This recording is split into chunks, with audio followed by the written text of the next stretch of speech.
A wise person once told me, dreams don't work unless you do.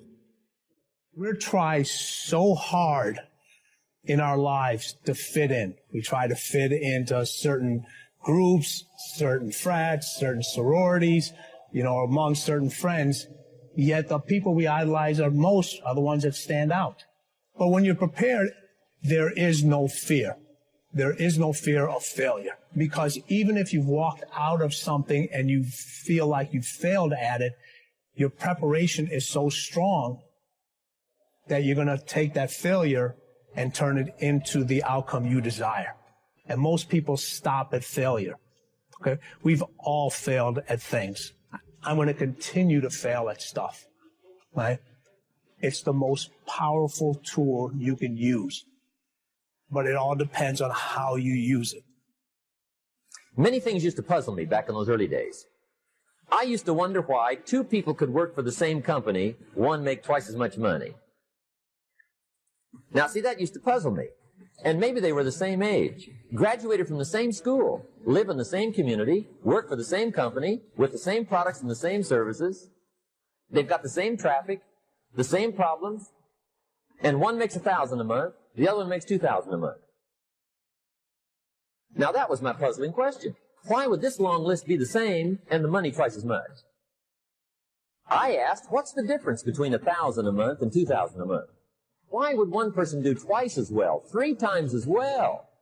Speaking economically, now I know there's more than one way to do well. I understand that.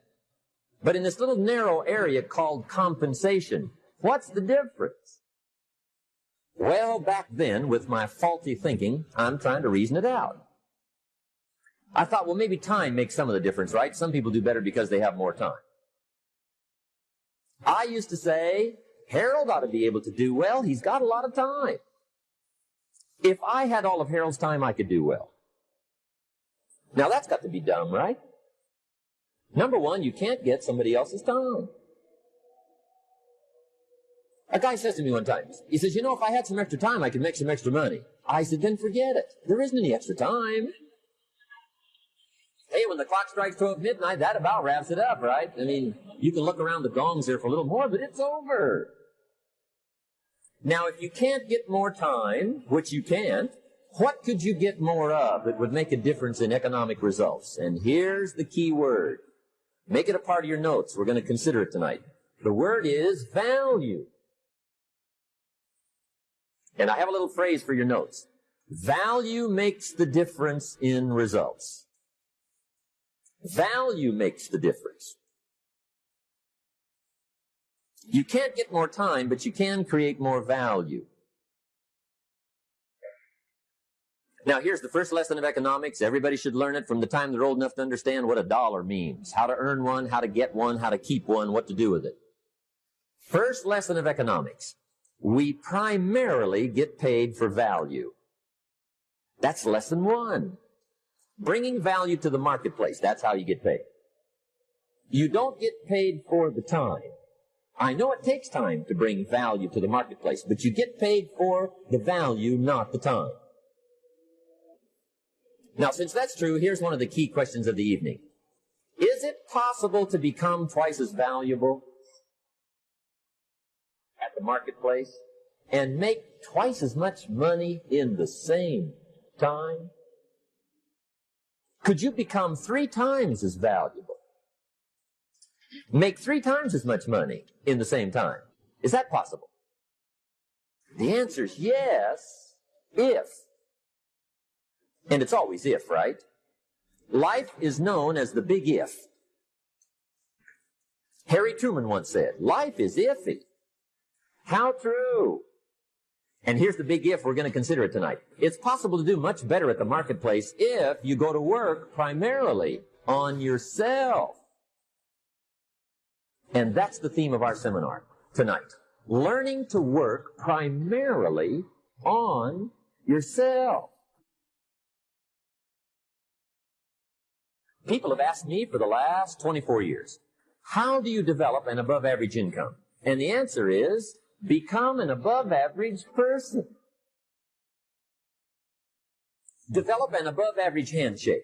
Some people want to be successful. They don't even work on their handshake. As easy as that would be to start on. They let it slide. They don't understand. Develop an above-average smile. Develop an above-average excitement. Develop an above-average interest in other people. Develop an above-average intensity to win. See, that'll change everything. Probably one of the most frustrating experiences in life is looking for an above-average job with above-average pay without becoming an above-average person. It's called frustration.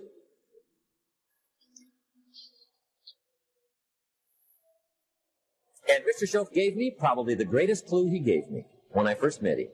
He said, Jim, if you want to be wealthy and happy the rest of your life, just learn this lesson well. He said, learn to work harder on yourself than you do on your job. That's the thing. Success and failure are generally slow processes. Either slowly building things up or gradually tearing them down. And that's why I say you've got to pay attention. You have to watch. You have to watch every single second.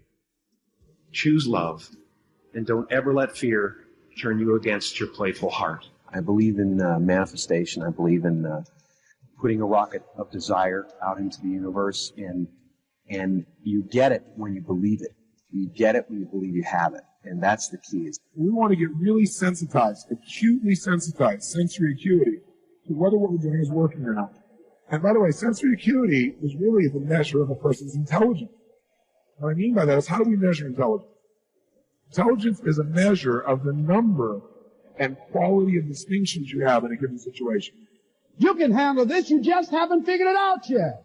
It's all right, this is your training period. This is the tuition you have to pay for what you don't know.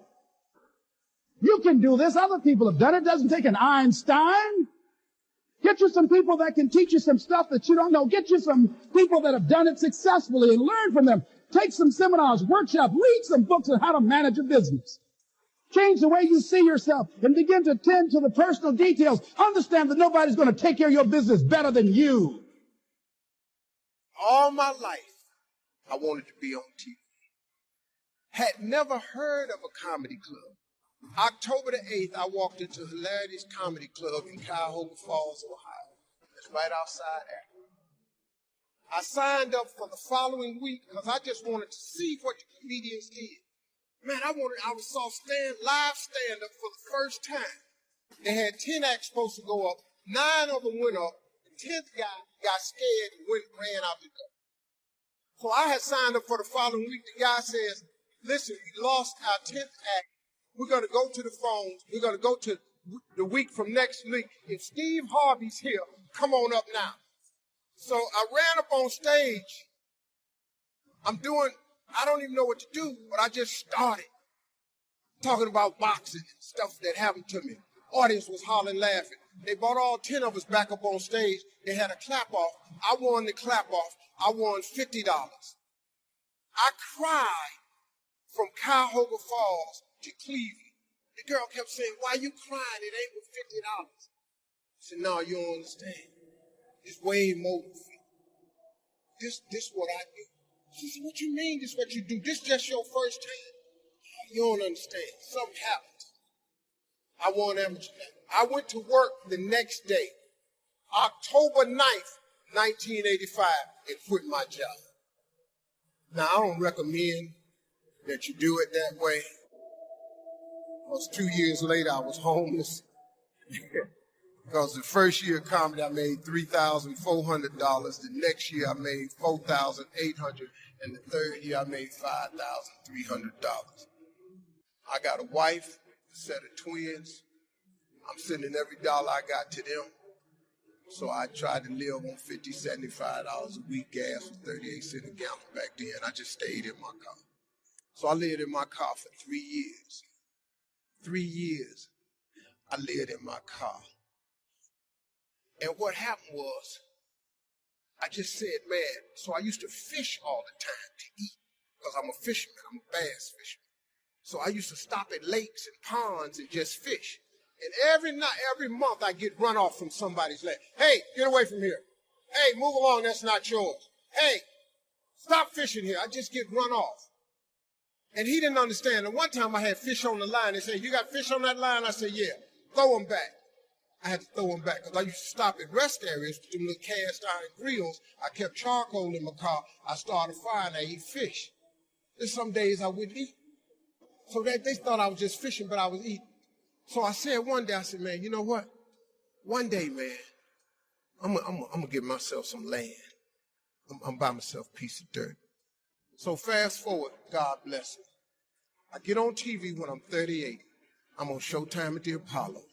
Lord have mercy. They gave me my money. I saved my money up. I saved $250,000. I said, I'm going to give me some land. I went to Texas, and I'm about to buy some land. But before I went to buy the land, I was curious. I just had the thought. I said, man, I wonder how much land is on earth? How many acres is on earth? Because you know it's not going to change. You know, God let you fly. God let you dive on the water. God don't let you make dirt. You can't make dirt. So I looked it up. It's roughly over, just a little bit over, 36 billion acres of land. 36 billion acres of land. So I just got a little bit more curious, and I said, well, how many people on earth? I looked it up, and there's about 6 billion people on earth. So I did some Steve Harvey thinking. I said, okay, if it's 36 billion acres of land, and it's about 6 billion people on earth, everybody ought to have 6 acres of land. Not just me, I just think. So I asked God, could I have 6 acres? That's all I wanted. Listen, you know the one thing I wanted? I didn't care if I put a house on it or not. I just wanted to be a stand somewhere and couldn't nobody run me off. Got this money, man. I saved my money. I saved $250,000. I'm going and I'm looking for some land. The first day I get there, I see a piece of land in Texas, so beautiful. I couldn't believe it. It had rolling hills, had a pond on it where I could fish. A dude took me over there. I look at the land, and I'm looking out. I said, man, this is great right here. I said, sir, how much is this right here? He said, well, it's about $600,000. I said, man, I ain't got that kind of money. He said, well, how much do you have? I said, I got $250,000. I said, well,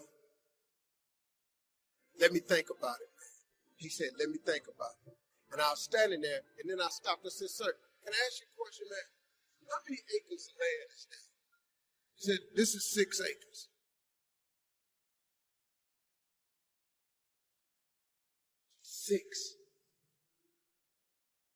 6 years ago. Just ask me. Just give me 6. See, I didn't want a whole lot of acres. I just wanted my cut. Just give me my 6. And so I said, ain't this crazy? So I thought about it. I said, man, what can we work out? Right before I got ready to say it, the guy that took me over there said, Steve, let me show you something right quick. He took me over to this hillbilly's house. Took me over to this hillbilly house named Jerry Campbell. I was a little nervous about meeting him, man, because I didn't like the way he talked, but mess around, turned out to be one of the finest men I ever met in my life. Became a father figure to me. Old white man. He took me to his house. He said, let me show you something. He took me over and showed me this land, and it was massive. It had 3 lakes on it. It had rolling hills. It had trees. It was unbelievable, man. I said, man, this is incredible. I said, man, how much is this? He said, this 16 acres. I said, hey, man, I ain't got that kind of money. Let me go back over here to this dude where Mike can cut a deal. He said, let me ask you something. What was you going to give that land over there? I said, well, I hadn't worked it out yet because all I got is $250,000. He said, well, listen, I'm in a little bit of a tide right now. He said, if you can bring me $250,000 cash by tomorrow, I give you this 16 acres. Next thing you know, I had 270 acres of land. Now, let me tell you something. I'm so busy now, I don't even get to go to that ranch. I never can go. And I thought I was going to be fishing and save it for my kids' rest of life. God had another plan for me. That's the ranch that I have my mentoring camp on. I bring 1,000 black boys out there with 1,000 single mothers. And that was the purpose of that ranch. I never go there to fish at all. See, that's what I wanted. I thought that's what it was for. But God got another plan. His way is way bigger than yours. You can't even see his way. But you got to start to hustle. You got to give God something to work with. Look, if you start hustling and grinding, he'll fill it up for you. But if you ain't got no hustle and no grind, he can't fill it up. So guess what? I don't ever go there to use that land for fishing or not. But I'm changing boys' lives over there. My story is really a story about faith. It really is. I come out of the dirt. I have no college. All of my children do. I got 7 kids. I sent every last one of them. I got 3 boys. 2 boys come out of Morehouse. I got a daughter that come out of Spelman in Berkeley. I got 2 daughters went to Hampton. And then graduated from Ohio State.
I made sure all my kids went to college because I know they got to have that education. Daddy, you didn't go to college. Your ass ain't got no jokes. It's been important for me to empower my children, but not only my children, but thousands of young people across the country. And education is the key for a lot of them. But when I speak in colleges and stuff, I tell them, the number one thing in the world is not your education. It's your dream. So what you dreaming about, y'all? What you still dreaming? What is God still showing you in your imagination? What are you so afraid of? Why would you not take that leap and go for it before you mess around? Why would you not go and see what God really got for you before you leave this world? Why would you hang on to a job? Here's what happens with the job. If you live in paycheck to paycheck right now, when you retire, they're going to give you 1/3 of what you can't live on now. They're going to give you a gold watch and a turkey, and they're going to set you on out to pasture. If I was you, before I leave this world, I'd go see what God really got for me. Just take a chance. Now, here's why you should take the chance. Name me one time God has not pulled you through. Just name it. Name the one thing God has never pulled you through. If he ain't pulled you through it, he's currently pulling you through it right now. And the reason I know I'm telling the truth is because you're sitting in here. If God was through with you, he wouldn't wake you up no more. When he wakes you up, it's because he ain't through with you yet. He got something else for you. So why don't you go see what that is? Why we got to live our lives like we owe them something?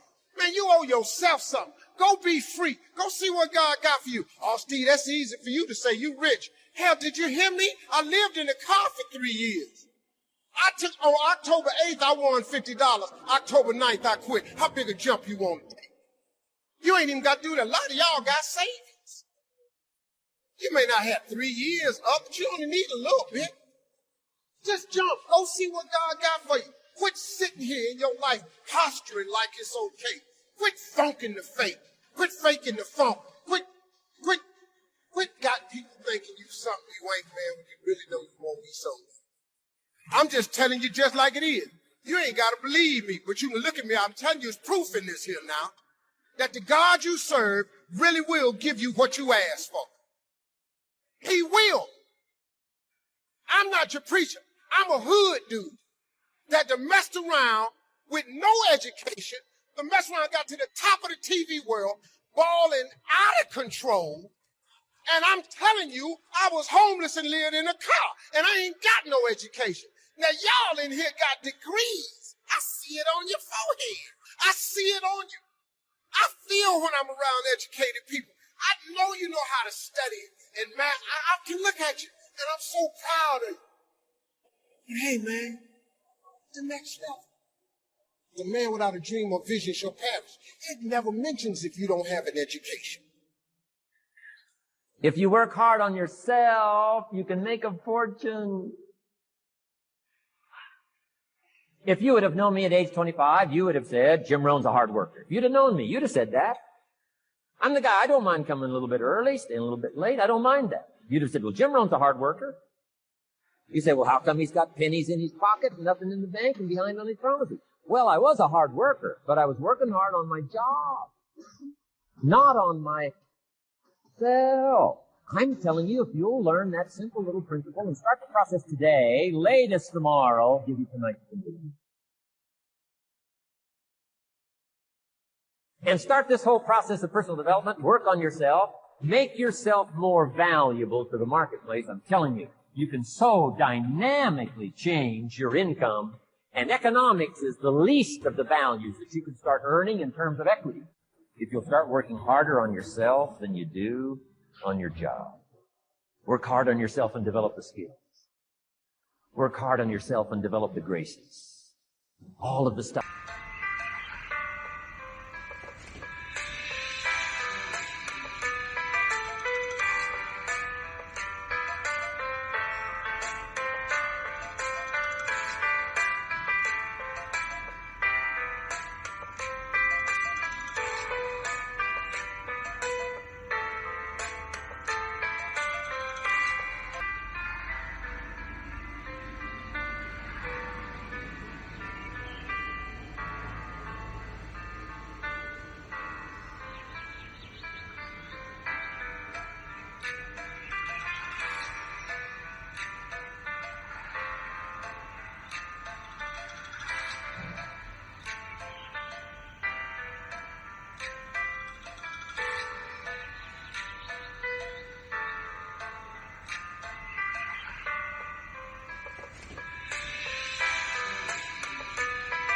Necessary to become more valuable to the marketplace. I'm telling you, your whole life can explode into change.